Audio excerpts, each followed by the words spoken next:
Everyone, নতুন একটা ভিডিওতে তোমাদের সবাইকে ওয়েলকাম। আশা করছি সবাই খুব ভালো আছো, সুস্থ আছো, আর আমরাও খুব ভালো আছি। আর আজকে তোমাদের সঙ্গে একটা নিরামিষ রেসিপি শেয়ার করব। কাঁচা কলা আর আলু দেখে অনেকেই হয়তো গেস করে ফেলেছো যে আমি কি নিরামিষ রেসিপি শেয়ার করব। তো চলো আমি বলেই দিই, আজকে তোমাদের সাথে শেয়ার করব কাঁচা কলার কোপ্তা রেসিপি। তো চলো এখন দেখে নাও যে আমি কিভাবে এই রেসিপি বানাচ্ছি। কাঁচা কলা কোপ্তা বানানোর জন্য আমাদের যে দুটো মেন ইনগ্রেডিয়েন্ট, সে দুটো হচ্ছে কাঁচা কলা আর আলু। তো সেই কাঁচা কলাগুলোকে আমি খুব ভালো করে ধুয়ে নিয়েছি। এবার ছোট ছোট টুকরো করে নিচ্ছি। আর এগুলোর এখন আমি খোসা ছাড়াবো না, কারণ এগুলো আমি এখন সিদ্ধ করব। তো সেই জন্য খোসা সহ ছোট ছোট টুকরো করে নিচ্ছি সিদ্ধ করার জন্য।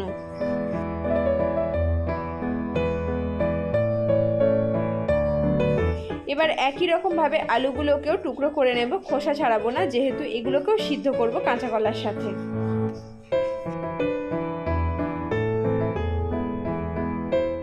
এই যে কাঁচা কলা আর আলুগুলো কাটার পরে আমি আবারও একবার খুব ভালো করে ধুয়ে নিয়েছি। তো ধুয়ে নেওয়ার পরে এবার আমি একটা কুকারে নিয়ে নিয়েছি। কুকারে অল্প পরিমাণ নুন আর হলুদ দিয়ে পরিমাণ মতো জল দিয়ে এটাকে এবার আমি ভালো করে সিদ্ধ হতে দেব।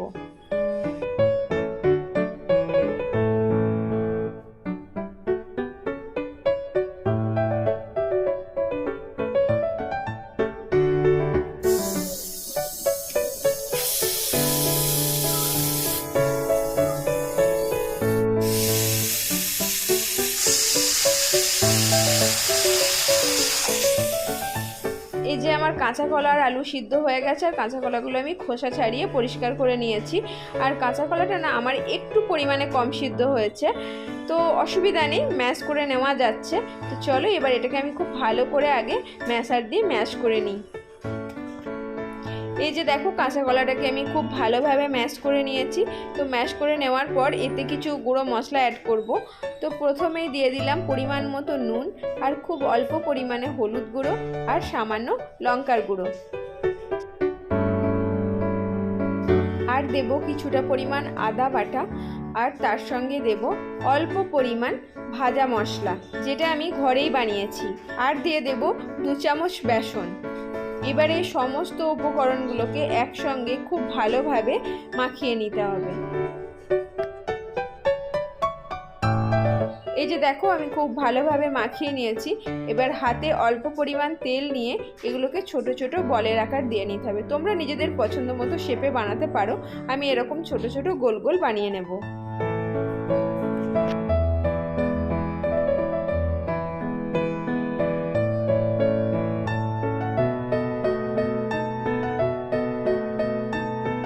এই দেখো আমার কাঁচা কলার বলগুলো সব বানানো হয়ে গেছে। এবার এগুলোকে খুব ভালোভাবে ফ্রাই করে নিতে হবে। কোপ্তাগুলো ফ্রাই করার জন্য আমি কড়াইয়ে তেল দিয়ে ভালোভাবে গরম করে নিয়েছি। এবার কোপ্তাগুলোকে একে একে দিয়ে খুব ভালোভাবে বাদামি করে ফ্রাই করে নেব।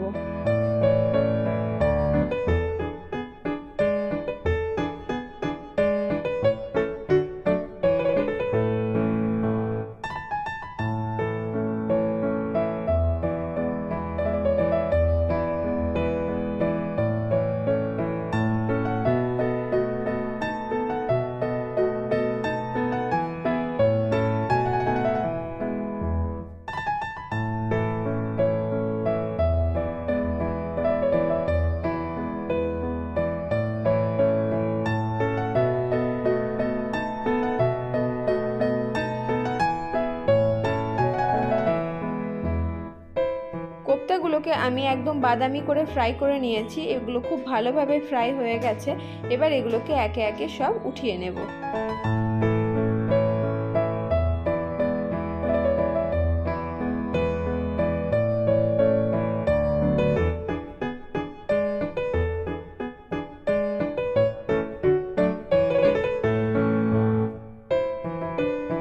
সমস্ত কোপ্তাগুলোকে উঠিয়ে নিয়েছি। এবার ওই তেলেতেই যে আলুগুলো আমি সিদ্ধ করে নিয়েছিলাম, সেই আলুগুলোকেও ভালোভাবে ফ্রাই করে নেব।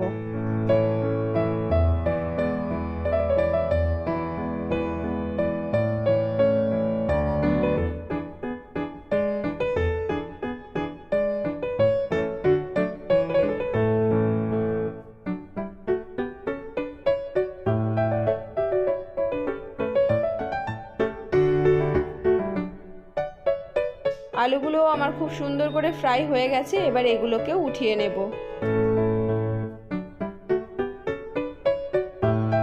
কাঁচা কলার কোপ্তা আর আলুগুলোকে ফ্রাই করার পর অনেকটাই তেল ছিল, তাই আর আমি কোনো এক্সট্রা তেল দিইনি। সেই তেলেতেই অল্প কালো জিরে ফোড়ন দিলাম। এবার দিয়ে দিলাম ছোট ছোট টুকরো করে কেটে নেওয়া একটা বড় সাইজের টমেটো।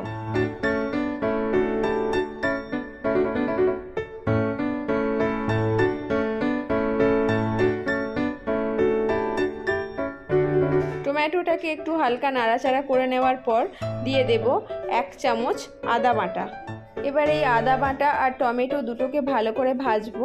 তেলের উপরে আদা বাটা দিলে একটু ছিটায়, তো সেই জন্য আমি পরিমাণ মতো নুন দিয়ে দেব। নুন দেওয়া হলে আদাটা আর অত ছিটবে না, আর সঙ্গে খুব তাড়াতাড়ি মশলাটা ফ্রাই হয়ে যাবে আর টমেটোটা সফট হয়ে আসবে।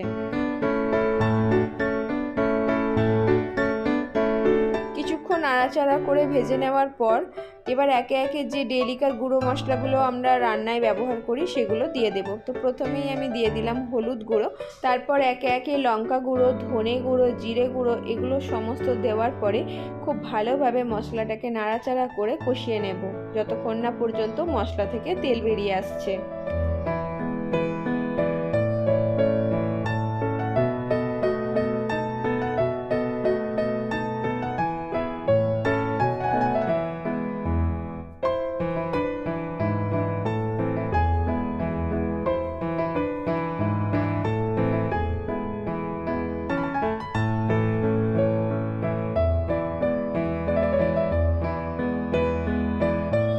মশলা আমার খুব ভালোভাবে কষানো হয়ে গেছে, আর দেখে বুঝতেই পারছো মশলা থেকে তেলও ছেড়ে দিয়েছে। এবার আমি ভেজে রাখা আলুগুলো এতে দিয়ে দিলাম। এবার এই মশলার সাথে আলুটাকে খুব ভালোভাবে আরও একবার কষিয়ে নেব।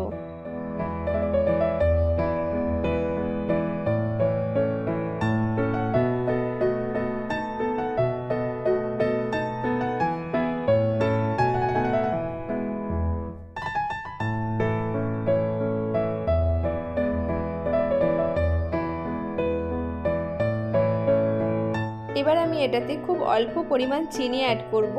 চিনি দিলে যে কোনো রেসিপিতে টেস্টটাও ভালো হয় আর কালারটাও খুব সুন্দর আসে। মশলার সঙ্গে আলুটাকে খুব ভালোভাবে কষিয়ে নিয়েছি। এবারে আমি গ্রেভি বানানোর জন্য পরিমাণ মতন জল দিয়ে দেব এবং জলটা ফুটে ওঠা পর্যন্ত অপেক্ষা করব।